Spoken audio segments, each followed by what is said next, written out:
A Escola Oficial Náutico-Pesqueira de Ribeira inaugura a terceira xornada de pesca. A presentación acoderon numerosas personalidades como o conselleiro do Mar Alfonso Villares. O conselleiro do Mar Alfonso Villares desprazouse hoxe ata Ribeira para asistir á terceira xornada de pesca organizada pola Sociedade Cooperativa Galega do Mar Santa Uxía na Escola Oficial Náutico-Pesqueira.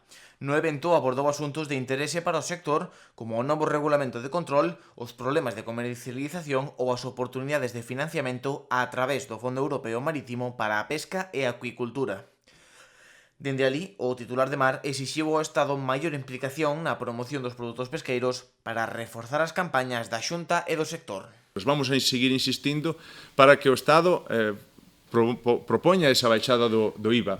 Ademais que o propoña non sería unha cousa tamén aislada, porque o fixo para o resto de produtos da cadena alimenticia e non o fixo para un produto tan saudable, tan nutritivo, tan necesario para a dieta de todas as persoas. Por lo tanto, vamos a insistir no consumo de pescado.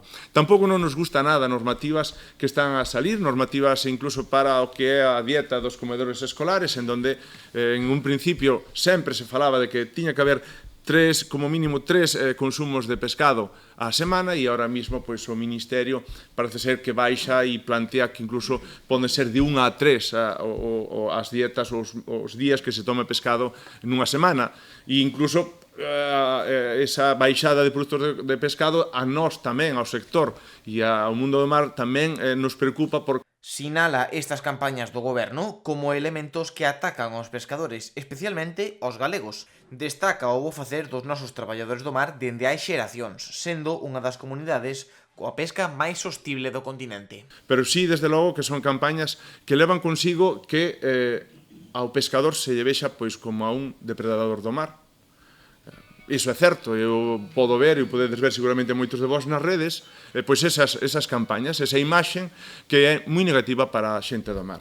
E para iso tamén nos temos que negar, e temos que opoñer, e temos que dicir que iso non é así. É moito máis en Galicia, moito máis en España, pero sobre todo en Galicia, cando somos ademais unha pesquería, unha xente do mar, que sempre pescamos dun xeito correcto e dun xeito sostible e dun xeito que respetamos moitísimo os nosos recursos, porque así o fixeron os nosos pais, así o fixeron os nosos avós e así o leva feito a nosa xente desde sempre. Non apunta Villares únicamente ao goberno español, senón tamén a Europa, destacando as duras e exixentes legislacións europeas que rematan por fartar aos galegos, facendo que cada vez haxa menos mariñeiros na nosa comunidade. Que a propia legislación europea, ás veces tamén apoiada por moitísimas organizacións que plantean mensajes que non son correctos, pois está a facer unha serie de normativa que lle mete moitísimos vetos e moitísimos problemas e moitísimas restriccións á xente nosa que vai ao mar. E como dixen antes, como os galegos, non hai naide que respete o mar e pesque dun xeito máis sostible.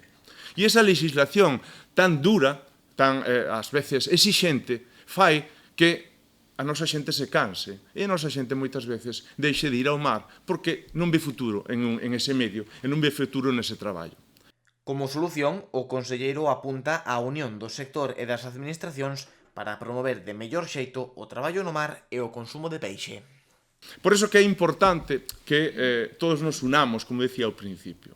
Hai moitos problemas, hai moito discurso en contra do pescado, do pescador, do consumo de peixe. Non sei por que tampouco desde o Estado non hai unha campaña potente para o consumo de pescado como había fai anos, que seguramente moitos de vós, igual os máis novos non, pero moitos de vos acordades para consumir pescados, campañas potentes, pero dá a sensación como que dicir que se consume peixe, que se pesca peixe como que ten mala venta. Mala imaxe, non sei. Non sei cal é o motivo polo cual non se aposta fortemente para que a nosa población siga consumindo unha proteína que é saudable, unha proteína que ten moi baixa huella de carbono,